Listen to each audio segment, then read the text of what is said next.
నమస్కారం ఘంటారావానికి స్వాగతం. ముందుగా ప్రధానాంశాలు. పోలవరం దసరాల దహనంలో అనేక అనుమానాలు, అక్రమాలను మాయం చేసే కుట్రేనని సందేహాలు.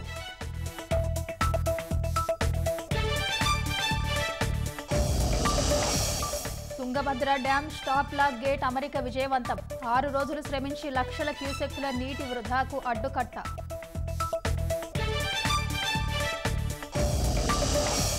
శ్రీకాకుళంలో పారిశుద్ధ్య వ్యవస్థకు ప్రభుత్వం ప్రక్షాళన. ఏళ్ల తర్వాత మురుగు కష్టాల నుంచి ప్రజలకు విముక్తి.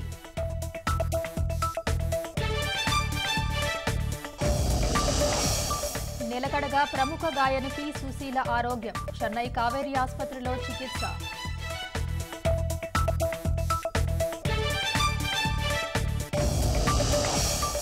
రష్యా ఉక్రెయిన్ దళాల మధ్య కొనసాగుతున్న భీకర పోరు. బందీలను విడిపించేందుకు కీవ్ సైన్యం యత్నాలు.